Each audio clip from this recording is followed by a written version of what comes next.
Welcome back, guys.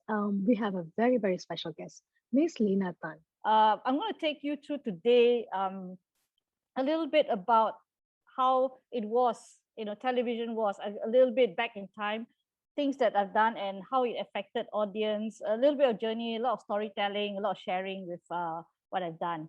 So you might get tired of seeing my face. So I'm going to go to slides and I interchange it with slides. So then, but like I say, it's not a lecture.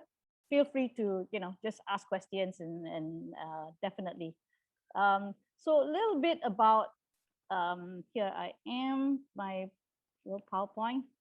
Okay, so this is my company. I've got three companies generally, Redcom, Red Films, and 3R, which Indrani mentioned about. And we do three things: scripted, factual, commercials. As you can see, there's some of the shows. And I won't go into the concepts. I'm sure all of you know what it means: scripted, factual, and commercials. We also do films. That's where the Red Films come in. And we've done about 12 films to date, majority in Malay language. Most of it is like bilingual. There's a lot of English in it. And also we've done some Chinese movies also. So generally what I do is I'm a producer. I've been a producer. I started my career as a producer straight after university in USM.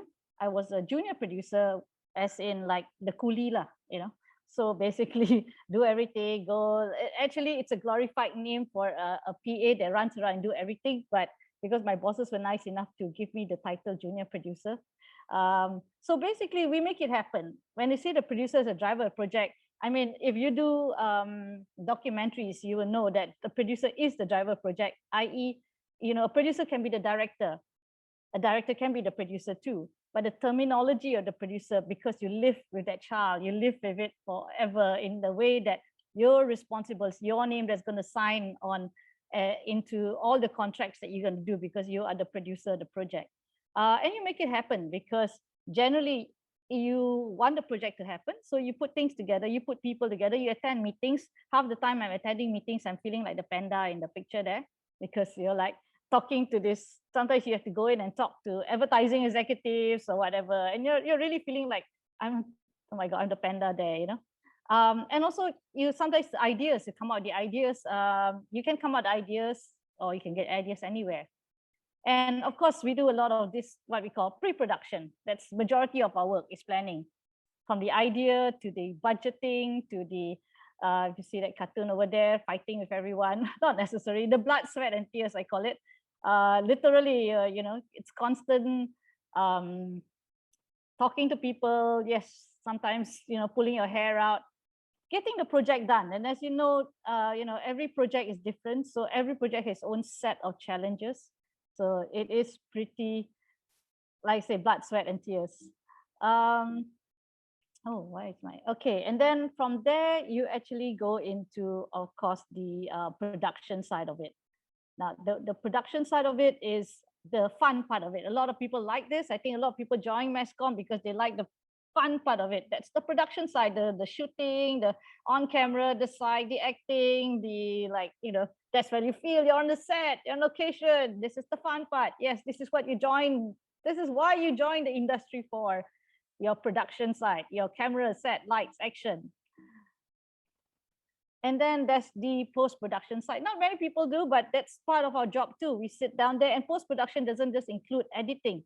It's really making sure you fill up the contracts, you make sure that all your things are tied, the licenses are clear, your music licenses are clear. And then we put it publishing, but it means going out, then finally putting it out there to your audience.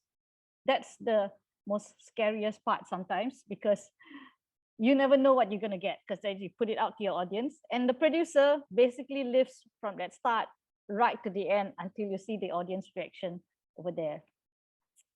So for me as a producer, I have been, a lot of my time is spent in development time. I did a movie a few years ago in 2011. Okay, I can't even remember, 2011. This movie Songlak took 2 years in the making. 2 years before it even went on shoot, because it started with a husband and wife team, Fizi and Fendi, who wanted to make a movie about a deaf boy. And basically, when they approached me, I was the producer. I produced their previous movie called Kami. They they had a story, but they were very sketchy. And one day, actually, they saw this article in the papers um about a baby racketing. Somebody, a woman in Klang, was arrested for basically trafficking babies.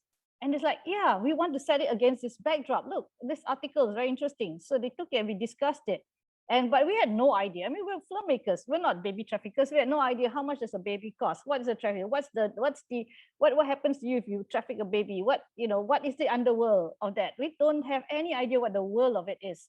So we took time when we did research. We met with police. We went undercover. A retired policeman who was working in Vice, who gave us a lot of advice. He told us, interestingly, how much a baby boy costs, which is much more than a baby girl, sadly. Yes, 5,000 at that point, 2010, it was like, I think he said average baby boy was between 5 to 8,000 and a baby girl was between 3 to 6,000. Very sad. And then he told us what happens to a lot of these women, who were the women who were selling, who were the kinds of people. And we had a lot of information, which we then gathered. We wrote it into a script, that the writers wrote it very nicely into characters. We had a script doctor come in who was from Argentina. He gave us a lot of how we wanted to shape it.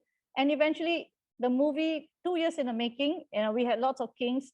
It took a long time to get it off the ground also, because nobody wanted to fund it, because it went in and said like, okay, I went to pitch to my funders, which was then the TV station, which is Grand Billions. I said, hey, I want to make a movie about two brothers, and they are involved in this drug trafficking business, and they one of them is going deaf, and the other one, and the younger one, who's a teenager, he wants to get out of it. He's idealistic. Of course, I got thrown out of the first meeting. Nobody wanted to fund it. And then we went back to the drawing board again, tweaked a little bit more. And then I went back a second time again and said, okay, I've got this film. It has a car chase, and it has this actor, and it's this famous actor, Sahiji Sam, who had just basically did a big box office hit. And my pitch was completely different. And yeah, they signed on.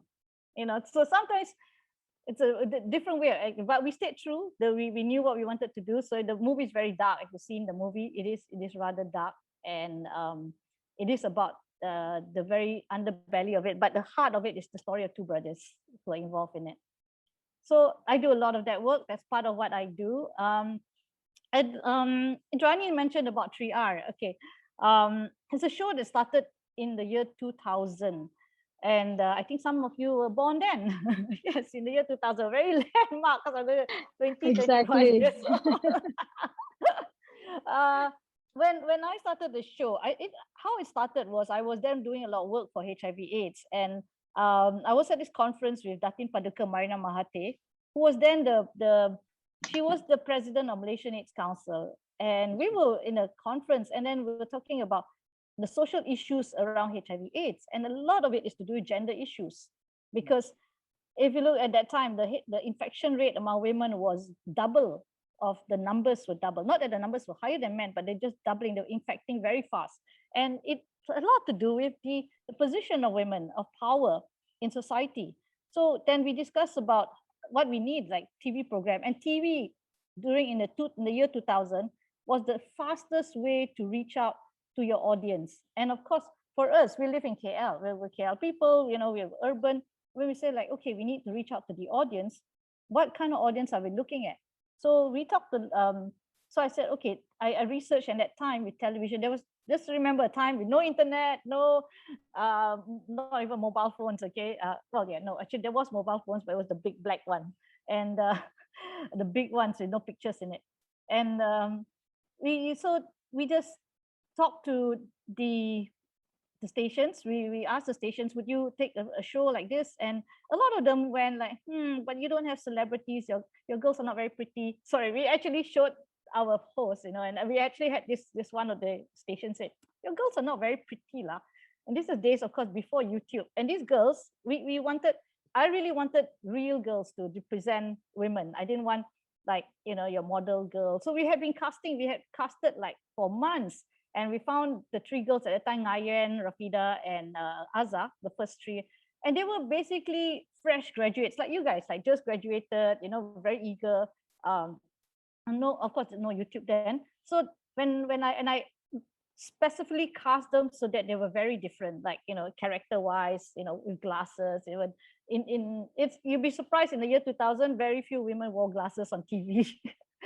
Just the fact that and so yeah, it took a lot of convincing, and in the end, interestingly, the TV stations didn't take the show. It was an advertising agency that took the show, an advertising media agency that saw the potential, because I pitched it to the media agency and said, look, I have this show for young women, and they're not going to be just talking about flower arrangement or fashion or cooking. They're going to be talking about issues for young women. The advertising media agency, that time called Mindshare, the CEO was so interested in the show. He said, oh my God, this is what we need. Talk to all our clients. Our clients would like this. So what happened was, I then spoke to all the clients. The CEO of Mindshare then, who is now the CEO of Astro, coincidentally, his name is Henry Tan, said, let's do this. Why don't we fund the show by using sponsorship money instead of the stations? Because the stations didn't believe in it. The stations seemed to think that, in fact, TV3, which went on TV3, and Astro were like, yeah, but if we pay you, we want all the rights. And at that point, because Marina was the co-producer, we were talking about, so we want to own the rights. We come up with the idea, we come out the whole thing, we wanted to own the rights. And when I spoke to the advertisers, they were not interested in owning the rights. They were interested in selling their products. So what happened was, it was a journey. We found all this advertising. Interestingly, we were very hell bent on getting advertisers that were not targeting women. So we had a technology company, TM, we had a bank, we had a mobile phone, we had a car, we had some really non-traditional ones. And of course, we had the traditional ones, the makeup. Okay, certain things I can't run. I think it was only in the third year that I actually got a makeup sponsor, because I was very, very, very, very opposed to trying to get a makeup sponsor. That was just me being idealistic, but eventually I caved in. But yeah, so if you look at my shows, and I'll talk a little bit more about 3R, because the show ran for 15 years on television. The 15 years that it was on TV, it really changed. I mean, the landscape of media totally changed, because when we appeared on TV at the time, TV was the only thing that you could see. The most we had was emails. In fact, when the show appeared, it was on TV3, 7:30 time slot. Now, those days, television literally 7:30, okay, go watch in front of news. And why 7:30? Because 7:30 was just before the 8 o'clock news. Now, prime time is considered 8 o'clock. 7:30 is considered fringe time. Yeah, so people will gather in front of the TV set to watch the news, bulletin utama at 8 o'clock. And then at 7:30, we hope to get some people, but we also had a problem because people were going prayers. Let's understand, the Malays pray between 7 to 7. So behavior of consumers. So we fell into that time where, because prayer times move, right? So we fell during that time. But it was also a time where family gathered in front of TV. They either eat before the news or eat after the news, because the Malays also eat very late. But we weren't just targeting the Malays, because I, as a young producer, I went in at that time very idealistic, not knowing my audience very much, just knowing that I want to do this, I want to make this. And the first year we made 2 seasons. I was very excited, and the girls and all that. Our ratings was so. In fact, it wasn't even as what I thought. I was like, oh, that's a bit disappointing. Then the third season,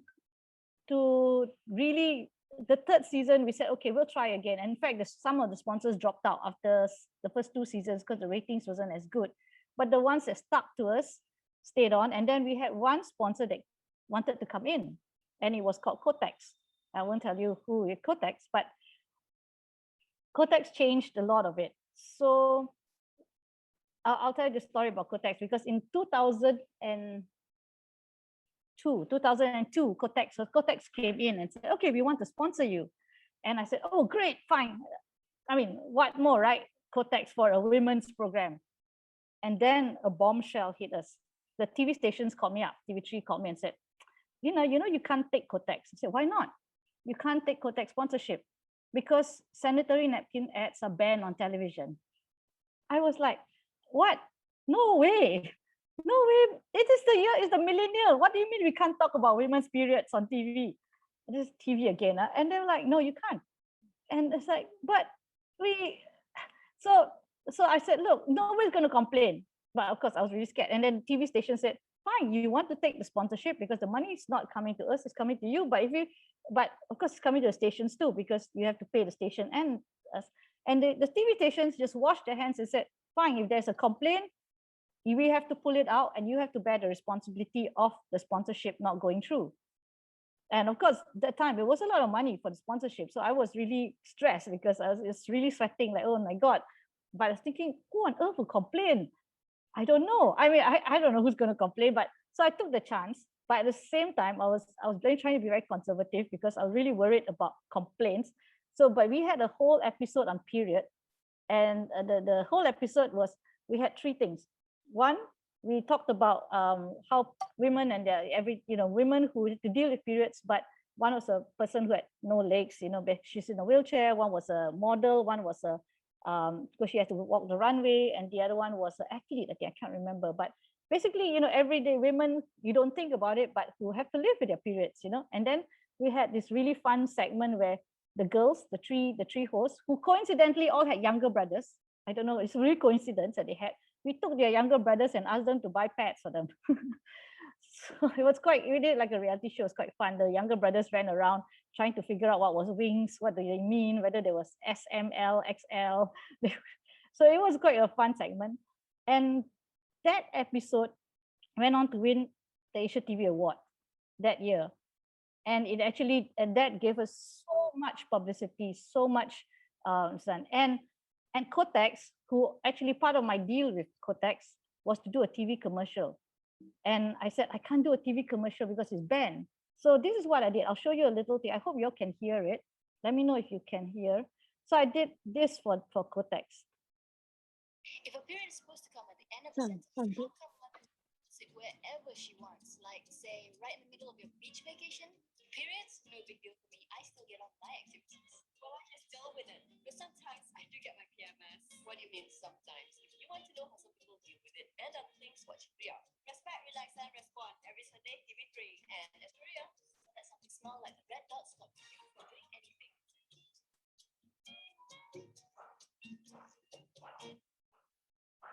And so we did that little commercial, as you can see with my three hosts. And Very that creative. year, so that year, Kotex went from number 2 to number 1, beating out Laurier. We managed to get the stations to suddenly call me up and said, nobody complained. And guess what? Laurier is calling us and wanting to sponsor the show. And we had all the sanitary napkin companies, like Kimberly, of course, there was Kimberly Clark, and then we had Laurier, we had Sophia. Everybody was like, oh my God, how did that go on air? And what happened was they opened literally a floodgate of sanitary napkins coming in to advertise. And suddenly this stupid ban that happened in the year 19 something, because it was apparently they had a parliament session, and some Wanita UMNO had said that it's embarrassing to show, period, to talk and show periods on TV. That totally went out the air. That totally literally went out. Nobody remembered that ban. Nobody even talked about it. Everybody just conveniently forgot about it. And now you see sanitary napkins ad on air. So it's one of those. Wow, it's a great feat, Lina. Great. You are a game changer right there. Yes, by just doing a sanitary napkin ad. I didn't know how much it was going to change until a year or two later, when I realized the impact of it, when I started seeing all these ads, and the Kotex, the marketing director of Kotex and the CEO of Kimberly Clark became very close to me and said, this is really amazingly, it brought their sales to number 1. Their sales shot through the roof. And the reason why they wanted to sponsor was because at that point, Kotex was seen as a mummy brand, so boring, old fashioned. So they said, we want to come in something new. So when they came into us, they were our wonderful sponsor for 10 years. We did International Women's Day with them. We did all kinds of events with them. They were such wonderful partners. I call them partners, not so much sponsors, because they became partners. And we did so much social work. We went to factories, we went to schools, we did health talks, we did sexual talks, we did, and of course, it's interesting to see how from one little thing, it spun off into things that we could do, on-ground activation, school talks, health talks, sexual talks, And don't forget, 3R was very tough because in television those days, censorship was very, very, very, very hard. We had an episode where we interviewed some boys, as in, being a man and all. And one of the boys, kind of hip guy, like hip dude, wear earrings, got tattoo and all that. So we had no idea. So luckily we got him to wear sleeves, so we covered his tattoos, because tattoos are not allowed on TV. But of course, earrings, we completely didn't realize that earrings are not allowed. And this boy just happened to be a Malay boy who was, he didn't look very Malay, it's like mixed. When he went on air, the censors gave us this report and said, take off his earrings. I'm like, what do you mean take off? Earrings are not allowed. And here you are, because in television those days, you have to give your footage, right, to the stations. They go through censorship. So we have to send our materials to the station about 3 weeks in advance, 2 weeks sometimes, and we're always late, so we also get scolded. But so we will then, the censor board will come out with a list of things that you cannot do. If they don't like it, then you have to re-edit everything at your own cost. But this one was we were like scratching our heads what to do, because this boy was an integral part of the interview, and there he was, earrings. So I told my editor, let's pixelize the ears so you don't see the earrings. You know what pixelize means, right? You have the little pixel dots. And so what happened was, yeah, we did that. We pixelized it, and then and that didn't call for any attention. It did. It looked ridiculous. I think you probably would have better off without it. It looked even more ridiculous than the boy having earrings, and it became a talking point because some people actually emailed us, "What's wrong with the boy's ears?" Oh no! But guess what? The censorship board let us through. So to me, what's more important is the censorship board let us air that episode. You want to go on air, exactly? Yeah. You want to go on air. In fact, throughout my career with 3R, I've been called to Bukit Aman because we showed policemen not behaving very well, because we had an episode where policemen were stopping people and harassing them. I got called to Bukit Aman to meet them. Why are you showing up policemen like that? We had called to, I had to answer to censorship many times. Jabatan Agama, I had to write in to say, I had the TV stations doing a lot of censorship, political censorship. No, you cannot put, at that point, there was a very sensitive time. We were shooting Anwar's daughter. Okay. Yeah, there was a lot of issues. There was censorship, political issues. TV stations would call us. Nurul Izzah, and they wanted us to take out Nurul Izzah from our shoot. And I was like, no. And it wasn't even political. She was talking about her favorite music, Guns N' Roses. And I mean, because it was a part of an interview that the girls had to do. And it was ridiculous.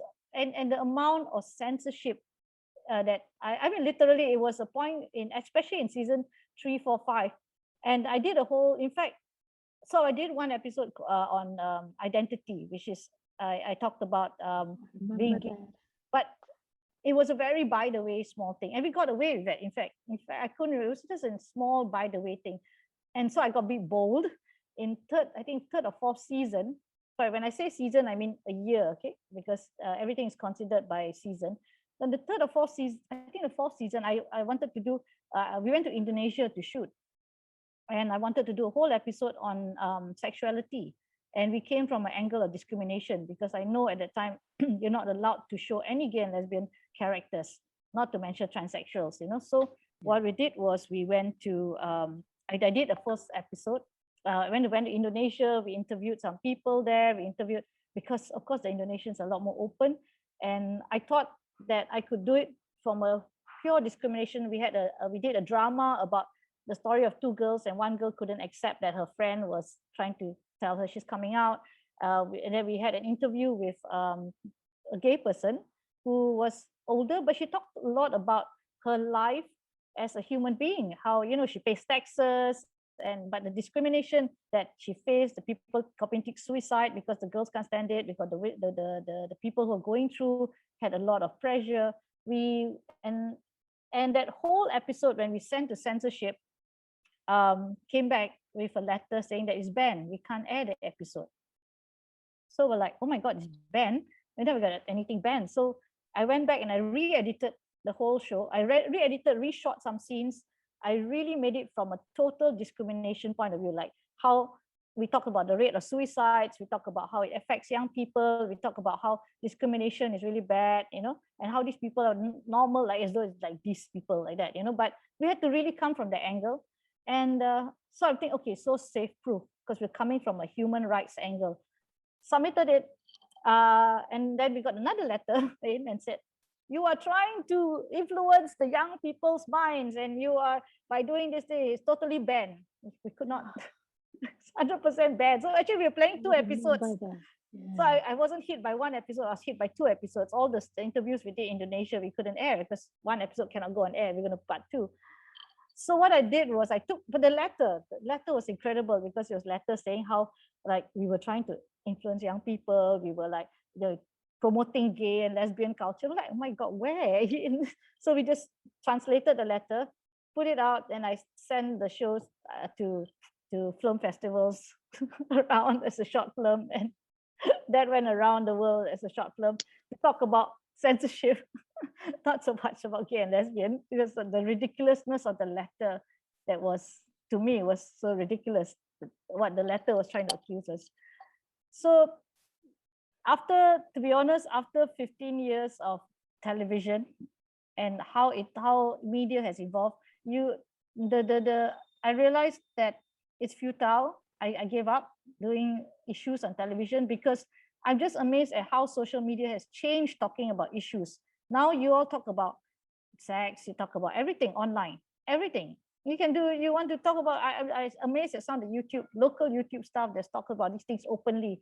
So why have censorship? So you question also, as a filmmaker, what's the censorship role in all these when you have YouTube? Yeah, you can access any of these information, any at the tip of your finger, you know? So yeah, so that's the story of 3R. And over the years, this is some of the stuff that I've done. Again, documentary is very, very important. Well, like when we did the Operation Sumatran Rhino, we didn't even do it for National Geographic. We did it on our own because we found out about the story and we got the rights to do the story. We did it for 2 years. In fact, the reason in 3 years, because the reason why, it was a very sad story. We shot the capture of the second rhino because they're trying to get the rhino pregnant, because we only moved 3 more in captivity. And the story, well, the documentary was supposed to end happily ever after, we're having a baby rhino. But no, of course not, because like documentaries go, the rhino wouldn't get pregnant because it had the one that was captured had ovarian cancer. And then, as you know, I don't know some of you know, but recently actually all 3 of them has passed on. And we couldn't finish documentary. So in the end, we had to change our angle because we got in some people to actually, some experts to try and impregnate, but it didn't happen. But we managed to finish documentary, and National Geographic picked it up actually. And then we had Mahathir, as you all know, we did a documentary when he just retired. Two seasons. History Channel picked it up, and it was their highest rating ever. And then we did a recent documentary for Malaysia versus COVID, which I thought is very ironic because the documentary at that time was just last year, and it ended with how Malaysia went down to how we managed to go down from high to the numbers to like zero, very low numbers, and we were doing very well. So in a year, how things can change very fast. Yeah. In fact, Astro's asking me to do a part 2, and I laughed. I said, maybe not for this year, maybe next year. Wow. So it happened so quick, you know. Actually, a happened couple of very yeah, couple of events and that's it. Yeah. Mhm. So things Mm. change really fast. Okay, I just want to talk about like what I do a lot. I do a lot of problem solving, creative problem solving. This is a movie I did in 2009, and it was supposed the story was set about it's a murder mystery set on a ship. And of course, me being an advertising person, I actually went to this to Star Cruise. I told Star Cruise, can you sponsor us to shoot on your ship? Sponsor, like, oh no, you know, it'd be fantastic. I'll be promoting your ship. Da, da, da, da, da. Star Cruise looked at me and said no. They flatly turned me down. I said, but they said no. I said, oh, okay. May I know why? They said no. They said, firstly, we don't target Malay language, and I also forgot they have gambling on ships. A lot of these cruises are gambling, so we can't show that. And they weren't allowed to say, if you want to shoot, you have to pay us. They said, like a lot of money. So okay, I went back to my writer and I said, can we change it to a desert island? A resort island, like a resort, like murder mystery in a resort island. That the writer refused. No, has to be on a ship. So that's fine. So I went to find a production designer, and I said, can you recreate a ship? He said, find me a swimming pool. I said, oh shit, find me a swimming pool. So we looked at places where we could shoot, like a swimming pool that people can lend us for 1 month, 2 months, because when we made the shoot, I stumbled upon a really disused swimming pool in an apartment in Ampang. The apartment was also falling to bits. The apartment itself looks terrible. The swimming pool was the only thing that was standing and nobody used it. So I managed to negotiate with the body, and to basically allow us to build a set. As you can see, that's the set built around the swimming pool. Just one part of the set, of course. The rest we shot in different locations, the old disused Federal Hotel. And then we because there's many locations on the ship. So that's what we do. We really have to solve problems when we're doing production. So that's a production side of my work that I have to do a lot of if you want to actualize. And making movies is another thing altogether, because it's not, that's a lot of problem solving. So I talk next to reaching our audience. This is a show called Oh My English. Astro approached us in the year 2014 or something. I can't remember. It's more than 5-6 years ago already. It's a long time. But when they started out, they said they called me and said, "Can we do a show to teach kids English? But we want it to be like comedy, but it has to be like teaching kids to English." And they wanted to reach out to rural kids, like really, because they felt that they were the kids that needed English the most. And they wanted they didn't want to teach kids how to use English in school, but how to use English in situational times, not so much the school textbook way of learning. So the first year I thought about it, and I created the characters, some of the characters I need, and but I was actually very worried, because I was worried whether people will find the humor and how it would relate. So one of the things we did was we had to find our audience. We did a lot of short little videos that went on your phones, that basically went on internet, went on your phones. We also work very closely with the advertising agency. We work very closely with a fantastic social media team, online team, who created they created games on how to use English. We worked together as a huge team. But it all started with the characters. It started with the stories. And and in fact, the first viral thing that we did went viral. The first little short video we did went viral. It was about this boy coming, asked the teacher can you chop my letter? And he chopped his letter, but actually stamped your letter. So that went totally viral. The show then took off. People were doing "Oh My Burgers," "Oh My." Suddenly the "Oh My" became a little brand in itself. And so we did this for 5-6 years. A Ghostan one, yes, there was a Ghostan one. Yeah, and it was really, it's just crazy. It took off because people started watching it, and we didn't actually make it. in my head, when I made it for an audience that was, I hope that, you know, the rural kids who didn't have so much access to tuition teachers could use it and inspire them to use it in their everyday language, because they're not used to speaking English. So we had to make sure the characters were representative of many. Like we had a headmaster who was anti-English. You know, we had the not headmaster, the assistant principal.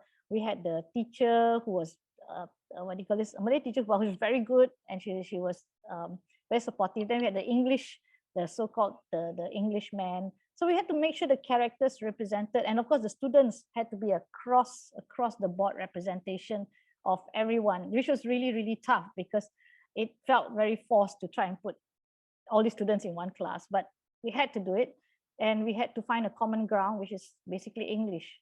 So, and I couldn't use too difficult puns of English because then people won't get it. So we had to go down to say what worked, which is very Malaysian, very slapstick, and it really took off. So the brand took off. The US embassy actually came to us and said, we love the show. Can you shoot in the US? They actually offered us a grant to go to US to shoot in New York and Washington, which we did actually that year. And we did a series of telemovies. We did huge. Every year we were doing so many things for Oh My English to make it into the huge brand that it was. And so, I mean, that's happening in cinema, as you know. We make a lot of films. I made like say 12. We don't do a lot, but because over the years we do maybe 2 years we do one film. You know, as you know, some cinemas are closing. Television is unfortunately, I don't know how many of you actually switch on your TV sets anymore. Which is sad because I was very influenced by television as I was growing up. But you know what's happening? It's this, the new online stuff. My movie that you saw Pisau Cukur just now, I have a movie called Istanbul Aku Datang, Go Gincu. You can watch it all on Netflix. I mean, seriously, those movies are more than 18. The oldest one, Go Gincu, is 18 years old. It's given a new lease of life by going on Netflix. Pisau Cukur became the top 3 watched film on Netflix during Raya. And I'm thinking like, oh my God, this isn't, some people start tagging me on this, like, because I'm like, this is such an old film, but it got a new lease of life, you know? So you can now watch all these things on these platforms, because what it means is that the content doesn't change. It's just the medium that changed. You can still watch my movies. You know, you want to watch some episodes of Triar, it's not there anymore. I kept it, but for me, I've also moved Triar for what I believed in, because I started Triar as wanting to change, to reach out to the young girl out there. And in fact, when we were doing Triar, we used to get like 1,000 emails a week, just you know, and letters, physical letters. So people would write letters because some people didn't have emails, and we would get, besides the usual "we like your show," we would get even like serious ones like, "Oh, I watched your episode that day where you used umbrella to hit this guy in the bus because he was trying to touch you." I was like, "Oh yeah, you did hit. I mean, just we showed how to use the umbrella." And so like, I did it, you know, I followed what you did, and you know, this guy was touching me in the bus, and I actually used my umbrella, right down to a serious one where I watched that episode, and and you know what, my stepbrother's been coming into my room and sexually molesting me, and we had those kind of letters, no, physical letters, that to me drove us why we did the show for 15 years.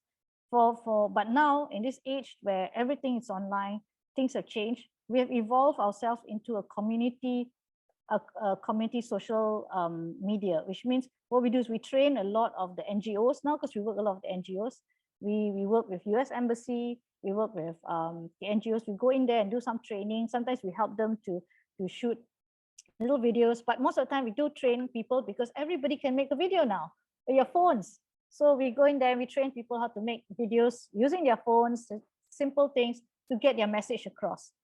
Because end of the day, it's not about the platform, because who knows, by the time you guys are 10 years from now, you'll not be watching this. You might be watching things on your hands or your fingertips, or I don't know, technology will change. That's why it's called new technology.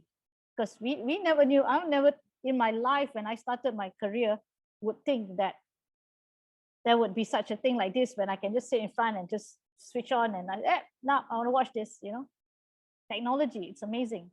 So this is where the future is, and what doesn't change really is content. Content doesn't change. Your intent to do content, whatever you want to do, that doesn't change. So I end this because now it's question time. Very, very tired already. But it's also a very popular saying, nobody knows anything. Not one person, entire motion picture field knows for certainly what's going to work. This is when I was doing a lot of movies, and a lot of times you're trying to figure out, will the audience like it? I never started thinking, will the audience like it? But as more and more as I understood mass media, it was very important whether it was going to work. But after a while, look, you cannot please everyone. You just have to stay true to what you do and what you do best. Don't try and do things that you cannot, you're not there. I cannot make a film about Klantani's boy because I don't know that the culture. I'm not there. But there's some people out there who knows it and he does it really well, and it's interesting to do it. But who knows? It's okay as long as you do some research. Maybe you can, and then nobody knows.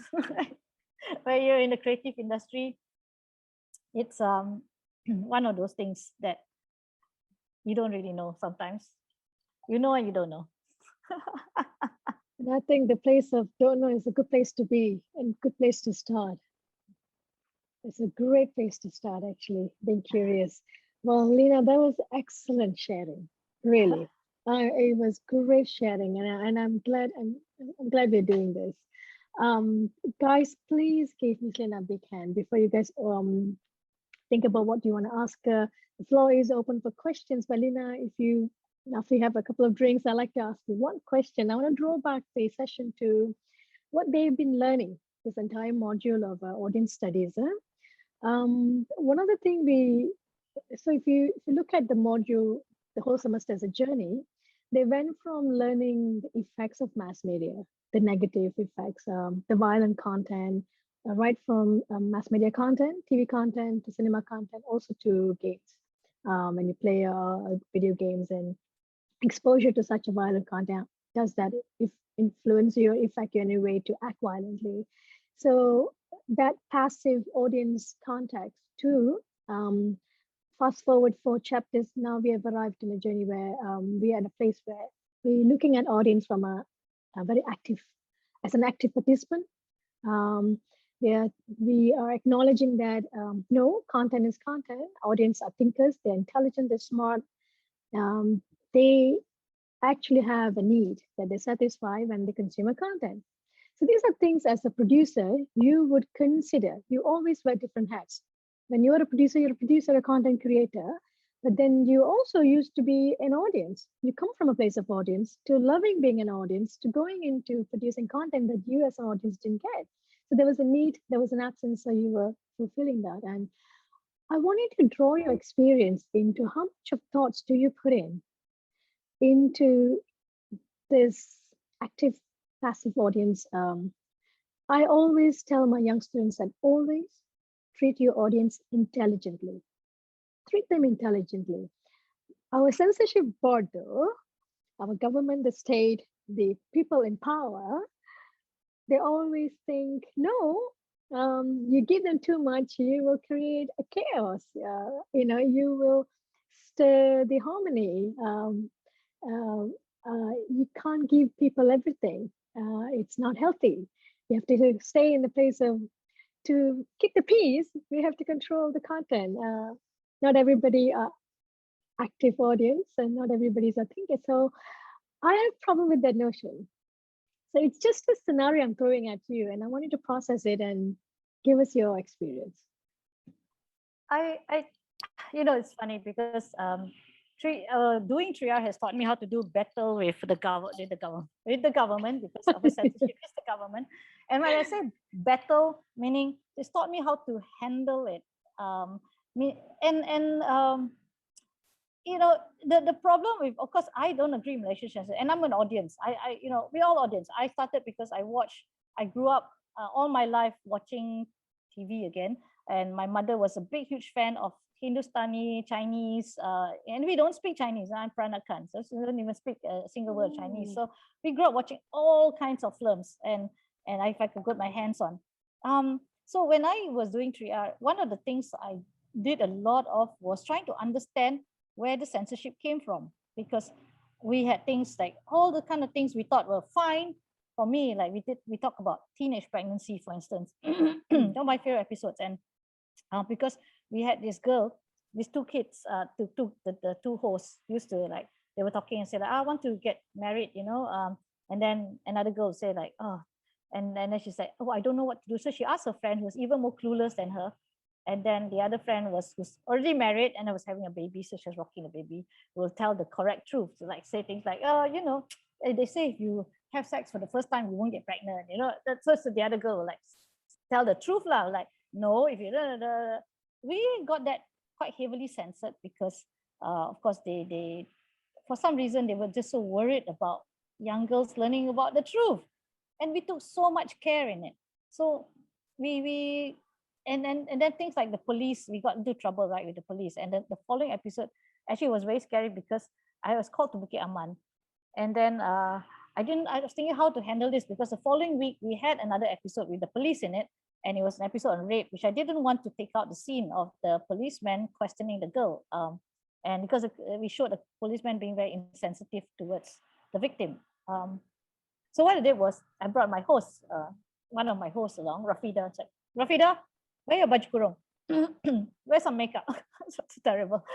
Come with me. Come with me. And so we went there because she was also happened to be the writer of the episode. So we went together. We talked to them, and we went to see the police, and the policeman was like, why you do these things? And I was like, they were really quite nice. Actually, even the censor board, when we went to see the censor board, we said, they were all very sympathetic. They were like, yeah. We understand your intention. But we get complaints. We get complained. There's the past fellows sitting there. They will write to us and they will complain to us. And then we get this one. So we had to take out everybody. And they're not horrible people. They are just doing their job. If you think of it, they're doing their job because, can you imagine what a horrible job it is? They're sitting there and they get complained. The urban people say, you're so old fashioned. Then you get the fellas complaining like, how can you talk about young women not talking about sex on television? It's terrible. This is during prime time and they're sitting there with their families and you're talking about things like that. So you are having to handle, if you're sitting on the censorship board, and suddenly I realized, okay, I need to have some empathy for these people. They're not horrible people, but they really try and help us, like at a point where we just figured out how to work around it. In fact, there was one point where they said, one of the things that 3R became so popular because is that we had the girls used to dress up as boys. Also because we had no budget to bring boys in, but also because it's a fun thing to do. The girls love to just dress up as boys with a little silly mustache. You know how YouTubers will do all that thing like that, like YouTube, where then the girls will pretend to be boys and then do they always do the bad boys part or the fun boys part. In I think the 4th-5th year of production, suddenly there was a blanket. Boys cannot wear girls' clothes, girls cannot wear boys' clothes. Blanket ban on television. And this doesn't it was actually based on, at that point, it was a very popular comedy show, and one of the boys was constantly wearing girls' clothes and being very effeminate. And they complete ban. So that affected us too. We're like, oh shit, our girls cannot wear boys' clothes now. Like, stupid, because they weren't playing anything else. It's just playing some boys in a comedy way. So we had to have some real boys. Okay, fine, never mind. I think it was, yes, it could be scenario, I'm not sure. Yeah, so we had to have some real boys in the show, which is so fine. Okay, we had some real boys. It wasn't as fun as the girls playing boys. So, because it can be more over the top, right, when you play. And we had to deal, so we had some real boys. And then we had things like where the censor board said you can't talk about teenage pregnancy. So we had to make sure scenarios where people were talking about the teenage pregnancy were real, actual married women. So, things like that circumvent the issues. So that's why you became very creative, because of the fact that all these restrictions, but I do pity the censor board because it's become obsolete, outdated now, even more so now with internet, and there's no surprised why young people don't watch television anymore, or young people don't watch local content, because when you can see so much and so open everything on Netflix, no restriction, no holds barred, why do you want to watch local content that has so much restriction? Because even if we were to do stuff for Netflix, we are still restricted by what we can. What we can and cannot show. We did a show called Gantong. I did a series called Gantong, which is with Indonesian actors actually, and but it was based on a novel. The novel was about teenagers in school having sex, and then there was a ghost and all that. We shot it very risque, of course. In a way, we showed what. I mean, I think if you watch any teenage show on it's nothing worse than those what you've seen. In fact, no nudity, nothing. It's just, but really focus on naughty boys and girls. And the Astro took a look at it. The Astro funded it. They were like, oh my God, we can't show this. They asked us to re-edit it, to make it more, to tone it down, sanitize it. Sanitize it. Sanitize. And then, in fact, I still remember because the CMO, the chief marketing person, said, "Aya, if this was all blonde, you get away with it. But Lina, this is not. This is Malaysians.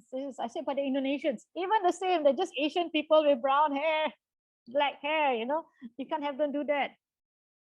So that it was more than a year before they finally aired it, because they were so worried. Even in Indonesia, because they were supposed to air Indonesia and Malaysia.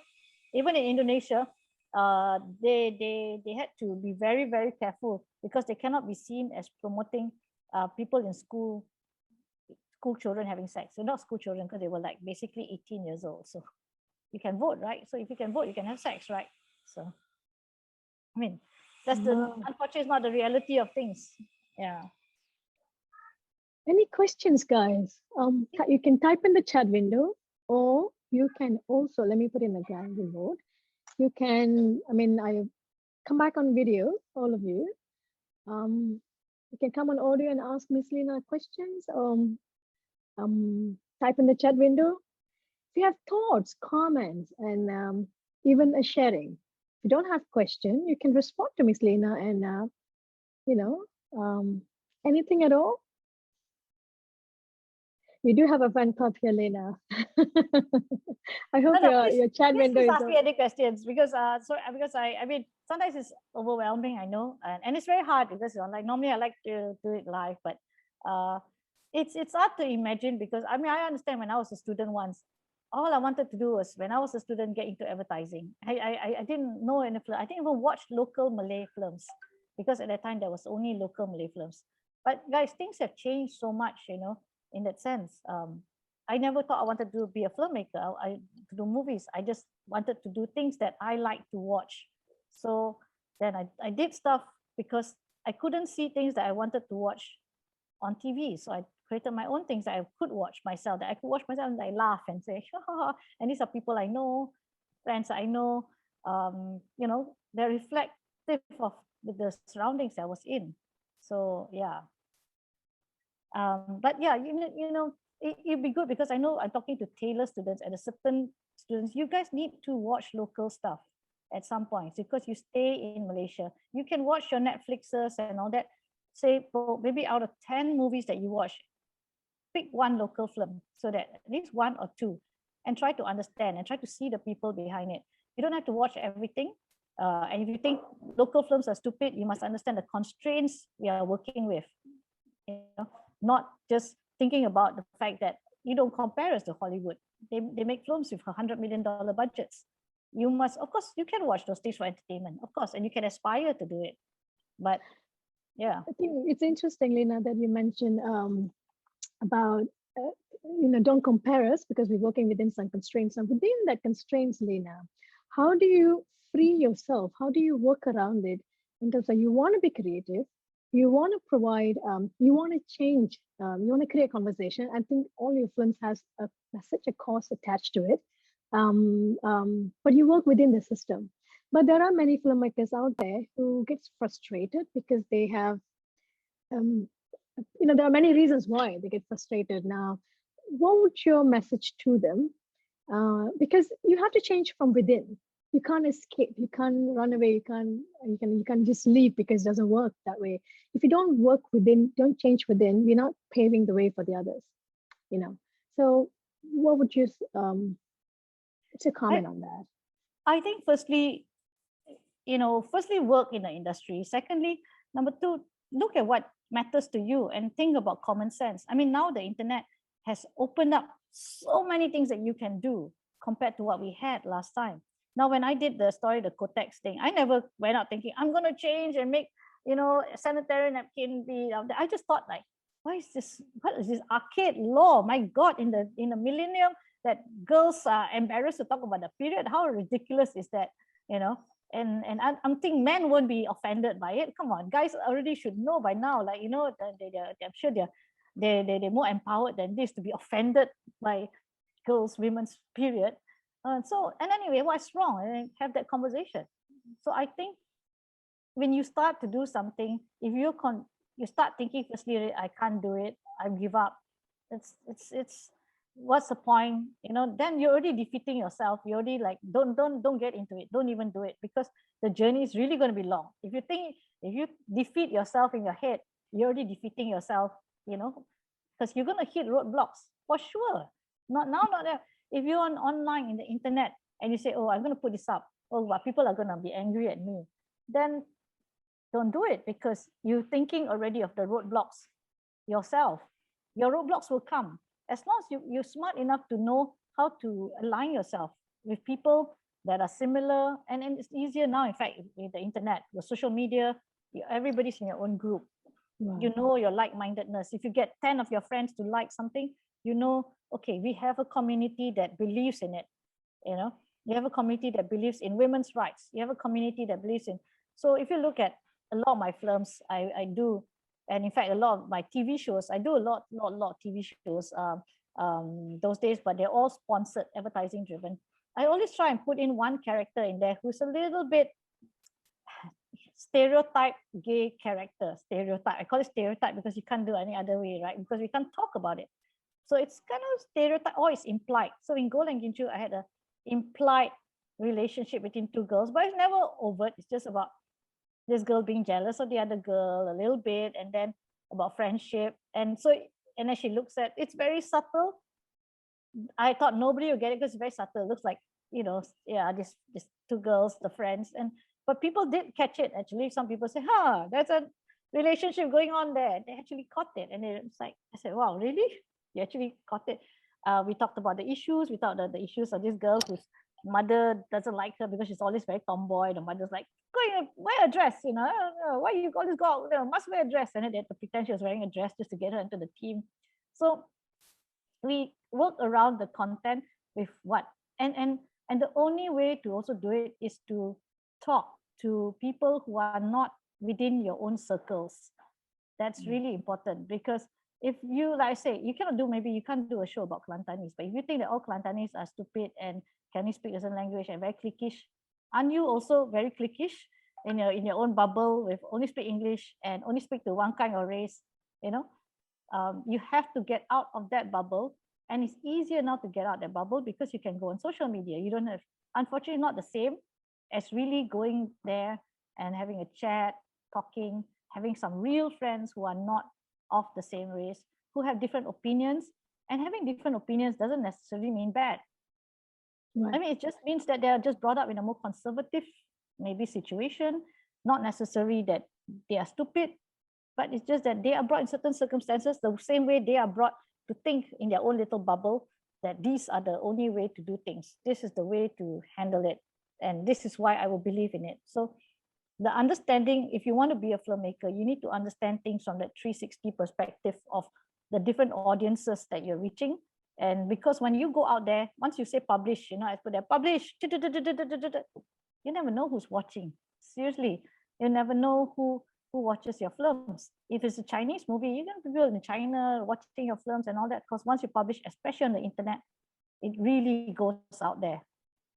Lina, there's one more question for you. So you know how so the module, again, going back to where they will be they went from passive audience to active audience. They are going to go into audience as producers because of the platforms like YouTube, Instagram, TikTok, and especially TikTok.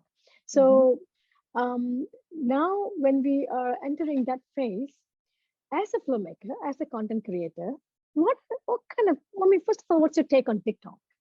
And what about the technology that actually moving people to take on that role as a producers more and actively assuming the role as a producer now? And second, what kind of content if you get to curate the content in TikTok or in social media, what kind of content do you want to see? Okay, firstly, I'm not the TikTok audience, but I do go on TikTok just to see.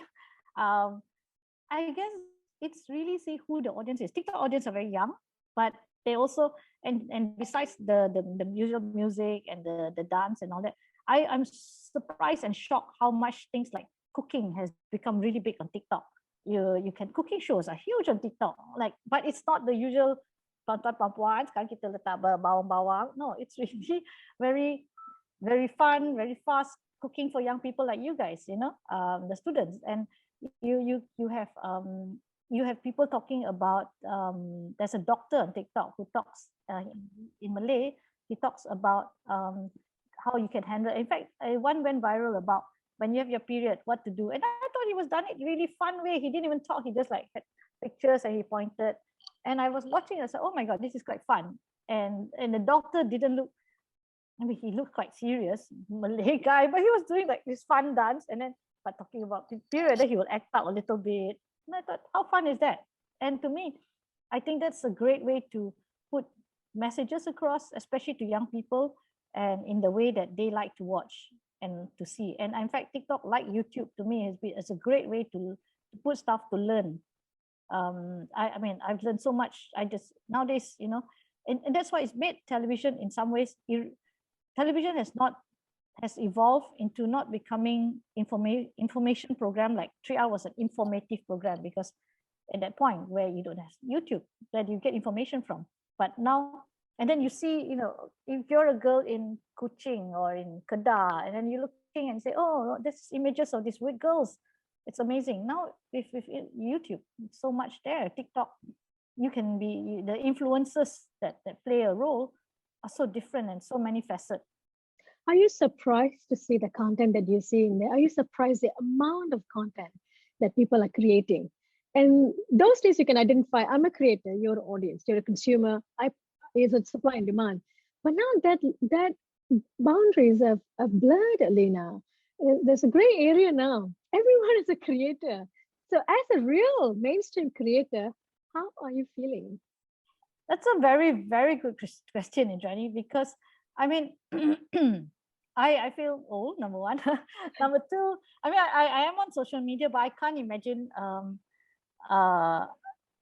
you know, being on that 24/7. But I also, because I see the evolution of content, I also see the change of the role that we play.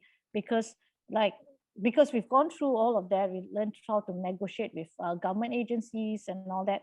Our experience comes in the fact that our role has changed. I mean, I still do dramas, we still do shows, we do still like Oh My English. My team is very young. I have a content team now that it's younger, youngish. I mean, the 30s and your 40s is considered young. And I think we work hand in hand with the young influencers. For me, traditional media has to work hand in hand with all the young content makers, the TikTok fellas and all that. And I don't know, this is a very interesting study. There's this, I don't know, Astro had this show called Mael Tote. It's called Maelto, not male, sorry, Mael Totey. That was the title of a film that became the highest grossing box office for Astro First. If those know Astro First, it was unheard of.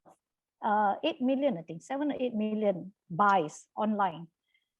And it's done by a young Kelantanese influencer who has a YouTube channel. And he created this character called Mael Tote on his YouTube channel. And it's about this guy in Kelantan who runs a workshop, rides a motorbike, and it's just slice of life of you know, literally the dispatch workshop boy. And it grew. His followers are huge.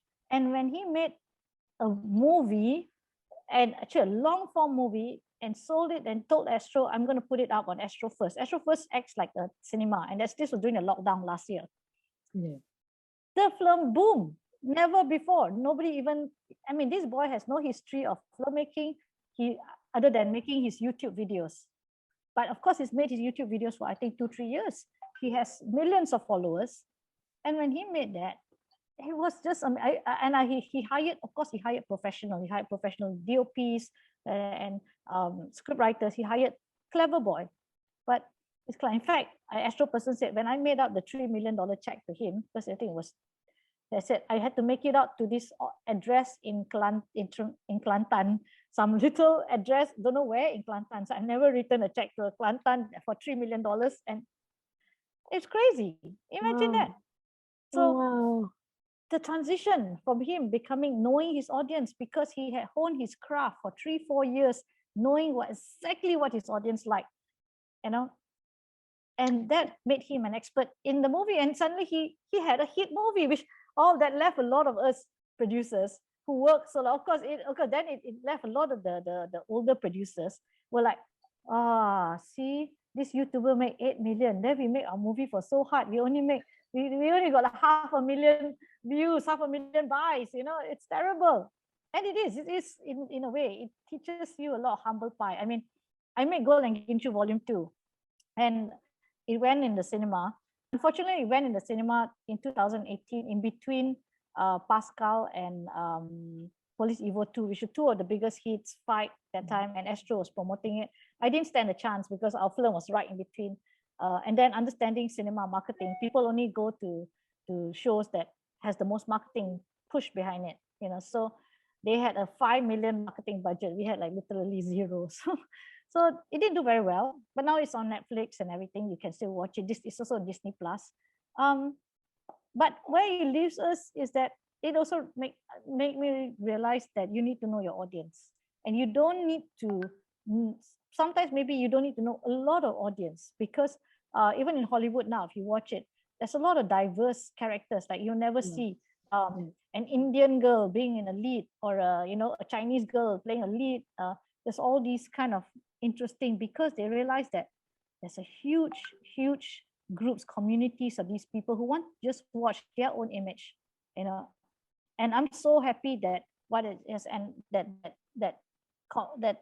it's gone now, that I can see different representations of different kinds of characters, and that has made it more interesting to me as a landscape. So yeah, and I think that's important. When that Maya Tote really caught everybody by surprise. It was the talk of the community, of the industry for 2020, because he literally beat all us experienced producers, but he was smart enough to engage qualified cinematographers, people in the industry who knew what they were doing. So the film looks decent. Production value, sound looks decent. It's not like some YouTube type. Yeah. I'll make it a assignment to everyone to watch it. They might not get it, or they might just feel, what am I doing? My teacher just told me to watch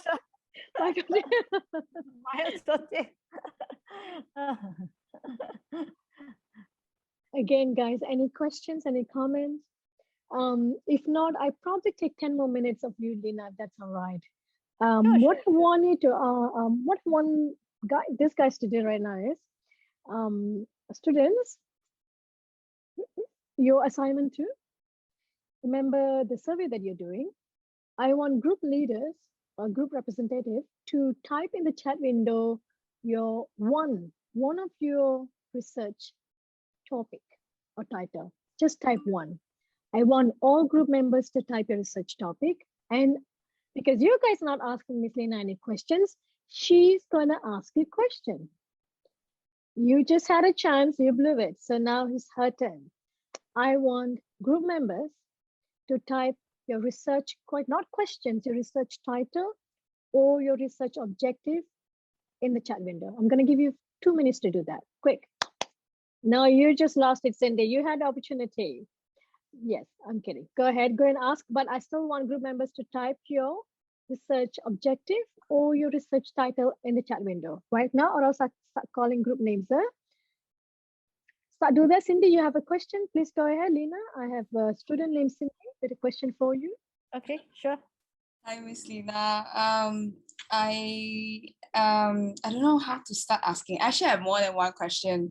Yeah, but anyways, you know how we always say that we like what you did was you stayed true to yourself, and then you persisted on a lot of your original ideas of the film. You know, you find your way, creative problem solving in how to publish it, regardless of the censorship, regardless of all the stereotypical audience feedbacks that you might get, right? But there are situations where you mentioned that you did change certain things in order to make it work in terms like that. So I have a very simple question, like how should I pick my battles in terms of when do I change and when do I not? I would like to know, because in like in this very in the technological era, is that on social media they say that you have freedom of speech, but at the same time, if your opinion stands different from the majority, somehow or rather you would be left out, or to an extent, maybe if a belief is very different, then you would be boycotted, you would be shut down at the same time. So yeah, this is something that I have been thinking about for quite some time. How do I balance it? How do I know when should I change and accept criticism, and then when should I not? Yeah, this is something I want to know. Okay, good question, Sydney. There are basic principles in life, like basic human rights, women's rights, child's rights. If you're going to be vocal about what you believe in wherever it is, understand where you're coming from. There is, for instance, the issue of rape. Okay, people think rape is a gray area. So when there was a news that broke up about this girl who went out with her boyfriend, and she was only about 15 years old, 16 years old, and she got raped. Now, and because she stayed, and it was gang rape with group boys, and the Twitter, on the social media things was really active, because people were saying, oh my God, where are the parents? And there's some people started saying things like, yeah lah, you see lah, it's like if you let them out, and it's like you leave your car unlocked, of course people are going to steal your things. They were comparing rape with leaving your car door unlocked, which is totally two different things, But some idiot, or well, the person think they were very smart to say things like that. And of course they got bashed on social media. But if you're coming from a point of view, I want to say my point, regardless of I think this is right, and you're being an idiot by saying things like, you're going to get bashed. At the same time, if you're going to speak about things that it's going to be very politically or sensitive, and we call sensitive because our country is always full of sensitive people, you must also know how to get your support, even though you're saying the right things. I give an example. BFM had this show called a video show, and this girl stepped in for this. So this host was a guy. He had this host, and he wanted to do comment on hudud law. So he wrote about it, but he couldn't do the show that week. It's just really, nobody even pays attention to the show because it's very small viewership. He told his I think he's like PA, can you do this? And this girl, very pretty looking girl, Malay girl, was like, yeah, sure, I'll present the show. And it happened to be about hudud law. And so she wrote it a little bit in the context of herself, because she was a young girl, not very tudung and very outspoken, did the show. Nobody really thought too much, because this show is just nobody watches it. But because it was a Malay girl a young Malay girl talking about hudud law without wearing a tudung, and of course in most people's eyes totally unknowledgeable. She wasn't even talking about religion, she was talking about herself. But that video, what she did, went viral. People bashed her, she got death threats, rape threats. It was the BFM itself was completely blindsided. The producers of the show didn't even, oh my God, what did we do? Like, how did this show, nobody watches this show, but that show suddenly became, everybody was talking about it. The girl was so traumatized, she had to take herself out.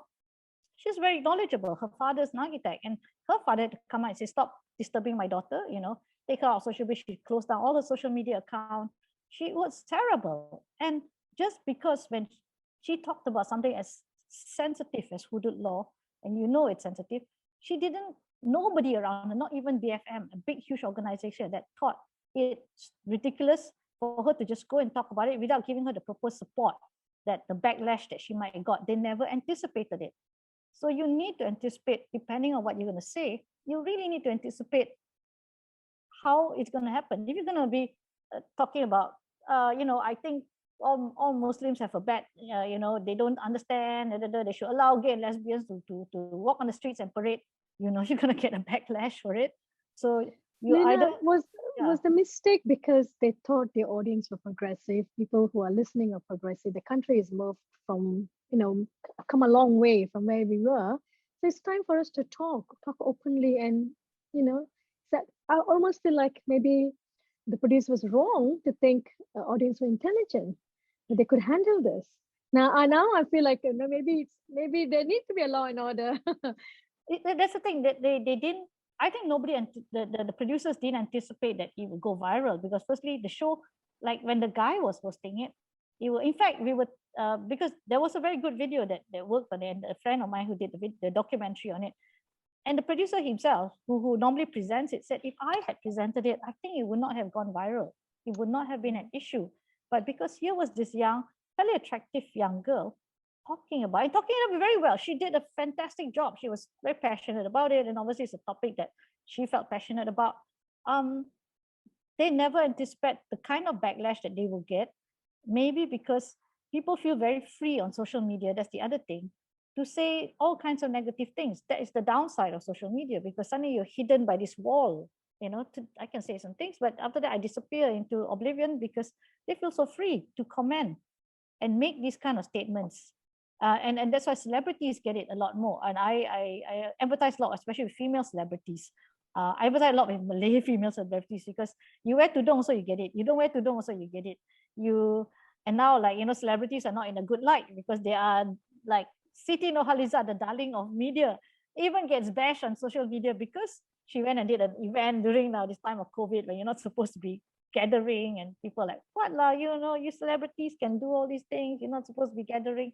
So you don't even know, it's the time, it's a different era altogether. Your life, if you want to be out there, you want to put your life out there, be prepared for the things that's going to come back to you, and the backlash is going to come back to you, because but it can be also very interesting, because you get people who support you. For like the girl who talked about her teacher talking about the rape joke, young girl who didn't think anything, she just records. I'm sure she didn't think, she just like, I do it on TikTok. And then next thing you know, you got women's groups up in arms, about the education system. It's great if she can change the education system by saying that and get the conversation started. I'm all for it, because that's why we all come out and support her, because she needs the support. So you'll have the critic, but you must have the support system in place. Know that if you're going to do it, there will be a support system in place. And you're saying the right thing. You must already know, are you saying the right thing, and you're willing to stand by it, and other people willing to stand by it also. That's a very good point, Lina, because I think that makes us think you just don't go and leap on, especially on a mass media, and say whatever you want and get away with it without thinking about what to do when A goes right, what to do when B goes wrong. And the support system is not something I don't think I thought deeply about before, because it could go either way. You can't predict. You really can't predict your audience. You really can't predict the reaction. So it's a very good point, actually. Yeah. Wow. And may I direct you to the chat window? My students finally braved themselves up to type their title. This is the topic, 10 groups are investigating in this audience studies. And I just wanted to take a look at the title, the research title. And if you have any questions relating to even, to anyone, feel free to ask. Because they're shy. So we turn the table now. Okay. I think it's quite interesting. And I think if it's okay, can I just comment on some of it? And yes, please do. Please do. Yeah. Okay. So the first one, Maizato investigating TV viewing and audience habits during university students during the MCO. This is quite good. I think I actually think you should also take into account I mean, like you university students, right? My university life was spent a lot of it outdoors because I'm a sports person, and I think that's what I would have missed a lot if I was a student now in this situation. And I think I would really think it'd be interesting to see, other than TV viewing and how it affects your mental state of mind. What is it that you actually want to say? I mean, or rather, did you start out with something with um, a conclusion in mind already, or is that something that So we wanted them to have a very neutral take. In fact, it took me a while to get them to be very neutral because they've been studying all the negative violent effects of mass media content. And also it has to be audience centered, audience study centered. It's funny, actually, I want to, if I can deviate a bit, you mentioned something about the abuses. And the same group of people also taking another module called Trans New Media, and they are doing completely the other side of this audience studies, where the creator, the producer, the technology intervention, the society, what are the negative impact? And you clearly draw some examples earlier, which I thought was very interesting. But in this module, their research is centered around audience, and I didn't want it to be too heavy research centric. I want them to have a process in place, but then in the end, all they have to do is an oral presentation, a verbal presentation, really. Okay. And I want them to articulate it. So understanding the process, I think even just learning about it and actually conducting an actual survey, asking people questions, is really the big takeaway for me. Right. Because they're studying themselves, their own habits, if you notice. Yeah. Can they do case studies? Do you all do case studies? Like Iman, Amanda, studying violent video games and influence of youth development. Do you do, like, say, interview 10, 20 youth? Yeah, Iman's group. Can you guys come on video? Please, everybody on video. This is a discussion time. Come on. On video, Iman's group, please take the question. Who are the group members? Audio, please.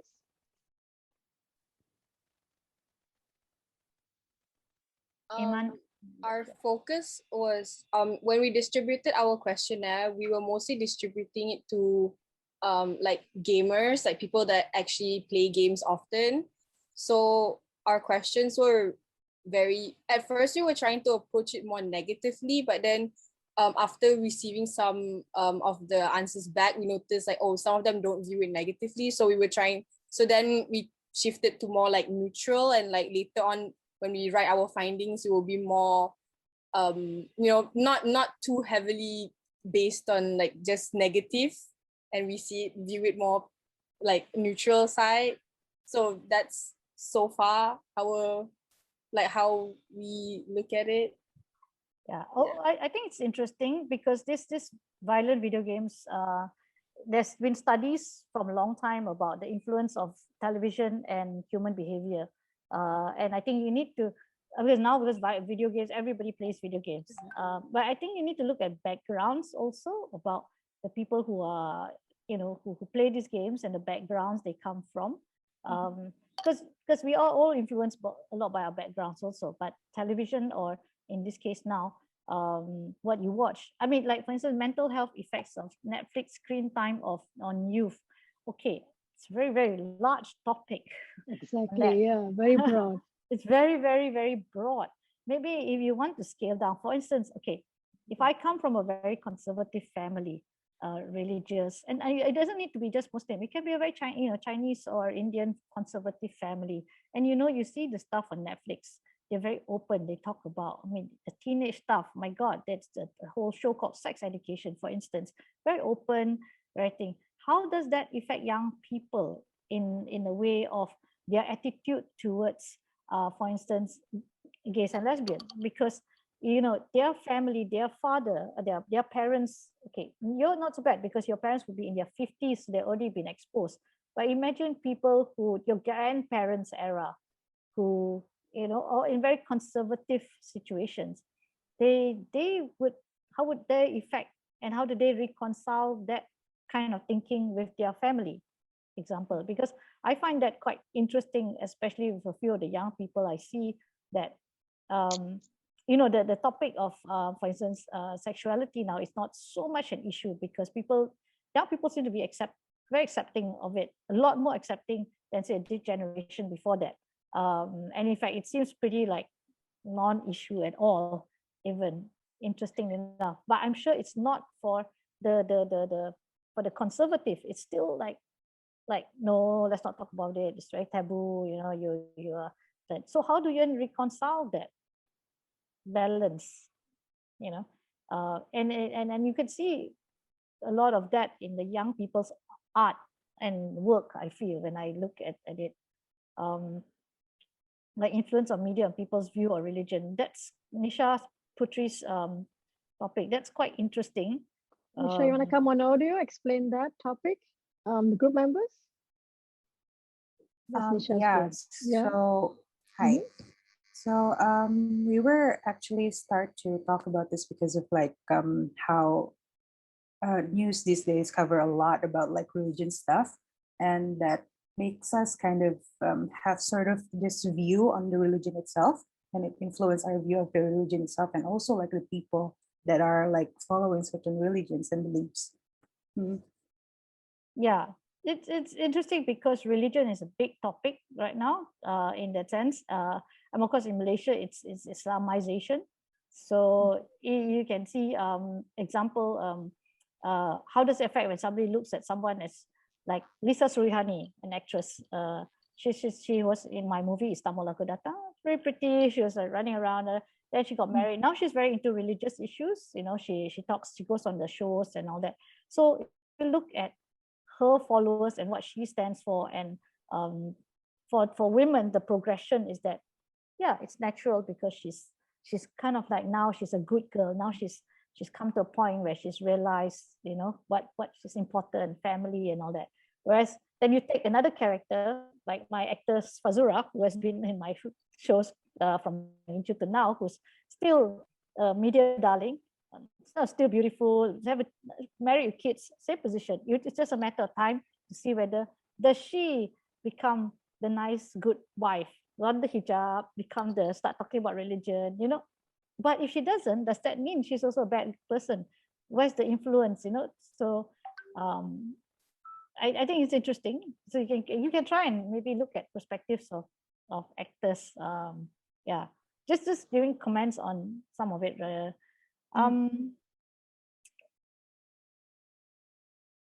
Liu there, studying the effects of censorship. Censorship within youths. Liu, so what do you want to study the effects of censorship within youth? Liu and team members, introduce yourself. Audio. Hi, Miss Li and basically we're studying about like whether is this censorship really necessary in youth? Is it like should the government be in charge of the censorship, or is it parents, or is it ourselves who we decide whether what we want to watch, whether what we shouldn't watch or should watch? That's basically the main topic that we are studying about. Okay, I think your topic of censorship, the answer seems to be pretty obvious. If you ask me all the questions, yeah, but we just wanted to like collect data from like teenagers about their view. I think you could try with the censorship to just go one step deeper to see about like how relevant, rather than the effects, how relevant is censorship right now? Because as you know, you guys all not subject to censorship. What I talked about for 3R, right? Those days, right? We filmmakers are so strict. And in fact now, interestingly enough, I just met with censorship board 2 years ago because I'm trying to get this film off the ground. And it's a fantasy, mythical fantasy, and we fight. And then but the main heroine, one of the heroine, she wears a berkemban, and because it's set in the 1930s, the not even 19, it's like set in those days, like dulu lah, the mythical Hang Tuah type of days. So it's a Hang Tuah type. Just imagine women were not, they just they wear berkemban, just wear the sarong up to here. So when we were talking to the censorship board, he kind of pointed it out. It's like, oh yeah, just make sure your women all cover their shoulders. I was like, but no, nobody covers their shoulders in those days, you know? And it's like, yeah, lah, those days you can. Say, look, Putri go on lay down. If you watched it, she never covered her shoulders. They said that was there, now cannot. So things have moved, has become a little bit more conservative, and yet they've become more open, because you watch Netflix, it's so open, my God. But yet we have also become very much more conservative, because then you could do that, now you cannot. Then I was watching Pisachiko again. I mean, I have not seen it for some time myself. It's like more than 11 years. And I realized my two lead characters, Fazura and Maya Karin, we put them in horrendously sexy dresses, just spaghetti straps and short skirts and all that, which I think if we were to do now with any of my lead actors, to put them in that kind of outfits, we would get slack. We would be criticized quite a fair bit on it. We might not have been able to do that kind of film then now, because it was very open in that sense. We don't have a gay character. Henry Golding was in it. If you watch it, just watch Netflix, and he's in it as a gay character. It doesn't have any lines in it. It's just sitting there looking pretty. So I don't think, because the more people are open, the more you get the opposite end of the spectrum, conservative, because they will reject the openness of it. So I'm saying that because then your topic on censorship becomes more discussion of how relevant and how do people, I mean, if you're once you're old, you're young, but if you have kids, how do you also want to protect your kids sometimes for watching violent stuff, right? Because you are all thinking adults, okay, you can understand that shooting someone is not the right thing to do, but it's fun to shoot people online because it's not real. But how do you then manage that? You teach people what's real, what's not, what's good, what's bad, what's good behavior, what's not good behavior. Yeah, and what's good behavior even on social media. Lina, what if they're studying when the longer the censorship is in place, the more audience they're going to lose. More, they're going to lose the audience, especially at a certain age. They're going to lose them to social media. They're going to lose them to YouTube, to Netflix, to View, or anything but where you are adding your show, which is Astro and TV3 and TV7 and RTM. So you literally won't have anybody actually sitting and ask this classroom, how many of them actually ever seen an RTM show? Can someone type in the chat window if you actually seen one show or even watch news on RTM station? Oh, Tisha, and what circumstance? Wow, one. I didn't no, expect Christina. that. Tisha, that would be Tisha. Tell us, what brought you to RTM this day and age? I used to watch RTM because my grandma watched RTM. Because I think RTM is like what is it called? Kind of like an old news news station. So my grandma actually watched it way back before, and she stayed with RTM. So all the way when I went to her place, so I keep on watching RTM, and also I felt that the film inside is quite amazing. So I kind of like it because some of the film that I watch in RTM is actually something that I love. So yeah, That's cool. So that's cool. See, this is what we didn't expect. So I think for Leeway, that this is the kind of response that he wouldn't be expecting, I think. I mean, you don't mind watching a channel that actually practices probably the highest degree of censorship, and yet you don't mind it. You don't mind the content. There's something about they're doing still works. So that's information. Yeah, that's information. Yeah, and also don't forget desensitization. Okay, because I think everybody here, I would say everybody here watches Netflix. Am I correct? Who doesn't watch Netflix here? I would say who doesn't or doesn't know of me. Okay, you don't watch Netflix, which is interesting. So, but majority seems to be there's only 3 people. Okay. So I guess what do you watch? Astro? Or don't watch anything at all? So if you're now watching YouTube, there you go. Yeah. Astro YouTube, okay. YouTube. Most of you just watch YouTube. So we lost them to YouTube, Lina.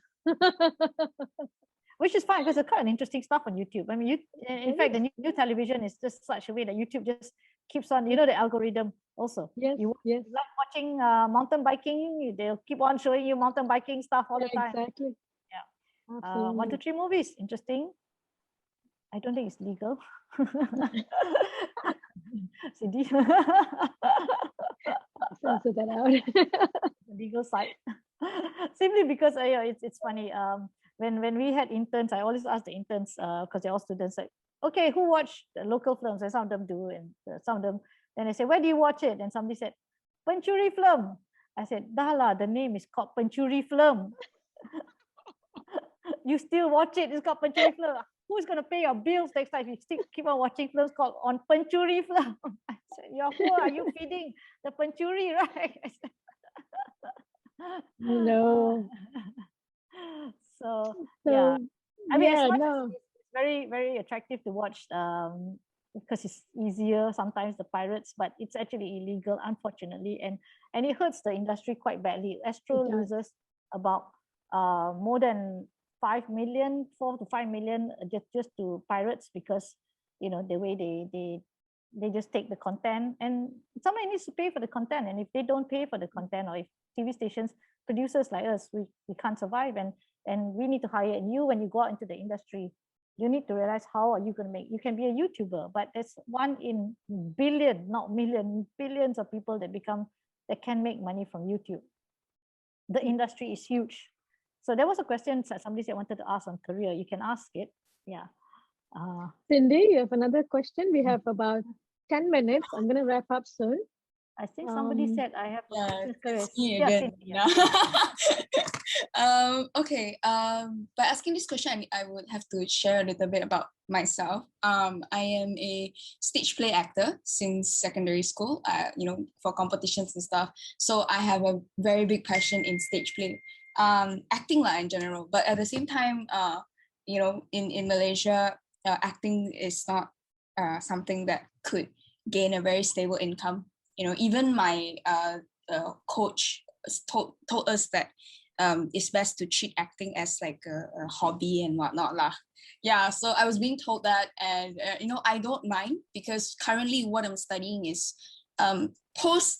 pre-production as well as post-production. Like we study everything. So that way, so I get a touch of, you know, everything that goes, you know, from before the production, all the planning, the script writing, during the production, as well as you know, after the production, because I take public relations and event management for my minor. So in terms of career, because actually after hearing what you said, I do have an idea of wanting to return to production, as in, you know, being a host or a acting, you know, going back to the acting. But at the same time, I am worried. I have my fair share of concerns, as well as my family's at the same time. So I guess my question would be, what would you recommend? Production, pre or post? Like, what are the insights of these 3 different? I would just like to collect insight lah, to be honest. Yeah.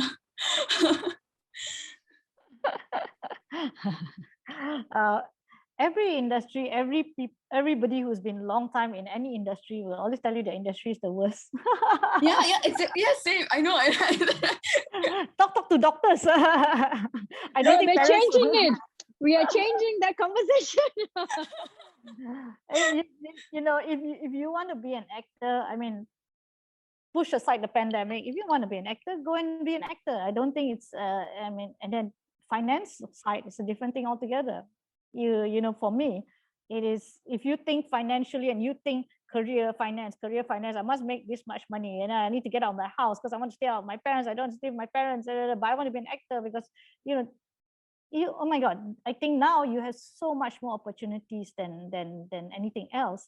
And with the internet, do what you like to do, because if you focus on doing what you do well, then you don't need to choose whether you like this or not, because inevitably, if you are in the industry itself, you should try and learn as much as you can, whether you're in front of camera or behind the camera. If you're in front of camera, great, but then learn about what the rest are doing, you know, because it's not like everything is in silo. Okay, I'm an actor. No, you can be an actor and a producer. In fact, a lot of women actors in Hollywood, they decide that there are not enough roles for me. I'll be a producer and make roles for me, break roles for myself. That also can happen, because like I said, that's why I'm a producer. But you can also be an actor. Actor can be a producer. Director can be a producer too. The terminology of a producer, it's a very wide thing. And of course, you are solving problems along the way. But that's just part of life. A lot of young people actually come to Redcom and intern, and they say they don't want to be a producer because it's too difficult. Yeah, you come and intern. We're not going to immediately put you and ask you to go and hold a camera and direct something, because that would be ridiculous. But we're here so that you can see a bigger picture of why you're sweeping the floor. I mean, I'm sorry, it is quite a big important thing, or why you're buying food or taking care of the food, because food time is very important. Actors get really grumpy if you're not making time. Production gets stalled if the food is late. We can't move on with scenes that we left behind. There are repercussions of these things, and we put these things onto interns to realize it may seem trivial, but it's actually really important. And if they screw up on it, we tell them, like, you guys, we told you food to be here at 1 o'clock, but you're now here at 1:30.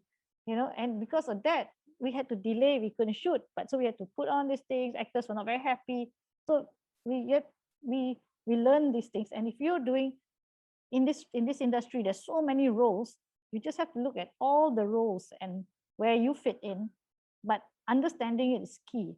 I don't think you can just be an actor and be ignorant of what's happening behind the scenes. You're not complete in that sense. Yeah.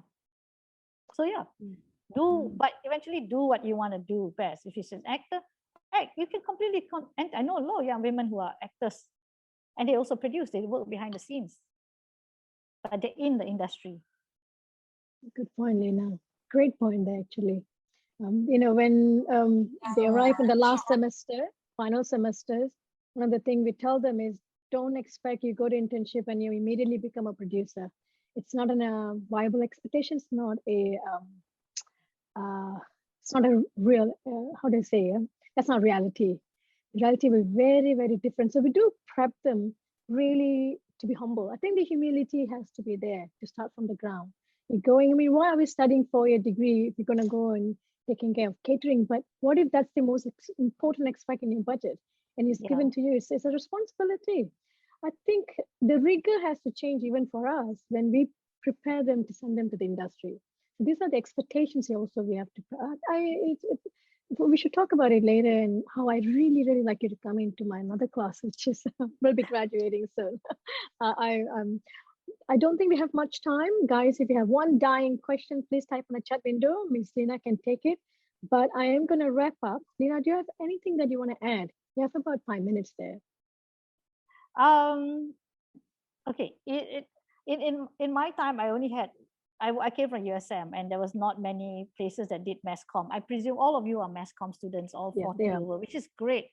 You're learning so much, and you get Indrani to be your lecturer. This is amazing. The fact that you have an award-winning filmmaker as your lecturer. The exposure that you guys are getting. Now, if you are not interested in being in this industry, it's fine. You may be here because it's the easiest thing to pass.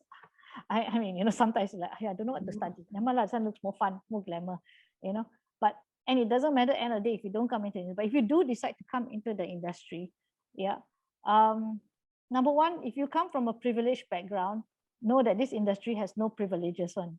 If you come from a privileged background, you will still, if you come to Redcom, you will still have to sweep the floor and wrap and throw the rubbish. And I know it's not glamour, but it's the reality. And then you may come and say, I don't want to work in this industry, it's terrible, it's too stressful and all that. But you don't see the big picture because you're not seeing the big picture. I have a famous story which I love. This is a bunch of students. I won't say which university, quite similar to it, and they came and these two students, after we put them on a shoot to buy food. It's a simple thing, okay, buy food. They went off, they did 2 days of it. The third day, they both decided to quit. I said, no, we don't want to do this, too stressful. We cannot anymore, we're off. I'm like, why? I said, yeah, we cannot, like just buying food. So they went off after that. And so I like to relate, it's like they were doing the most important job actually, buying food. for the whole crew, and they managed, and they didn't want to do it at all, but they lost a huge opportunity because we look at our interns and the attitude towards things and how much they are asking the questions, and how they are. You have to be part of the big picture. Mm. And No, excellent, yeah, Lina. You're enjoy the right. journey. Yeah. Guys, if nothing else, please give Miss Lina a big round of applause. Please give her a big hand. So Adam and Krishna had 2 questions. Yes, Thank you. yes, Oh, Adam. you You have asked 3 me. minutes. No, just 1 questions. minute, Adam. 1 Okay, minute. This is not. I don't have a question, but this is a question from my uncle. He said, "Is this the Miss Lina Tan that did the movie The Last Communist?" Because it is. He wants to say thank you for preserving the memory of those hard times, because he was a serviceman during the Malayan emergency, and he didn't matter if it was not about them, if it was about the communists. He just wants to thank you, Miss Lina, for preserving his memories of him and others during those times, as he watched the film when it was first released before it was banned in Malaysia. That's all.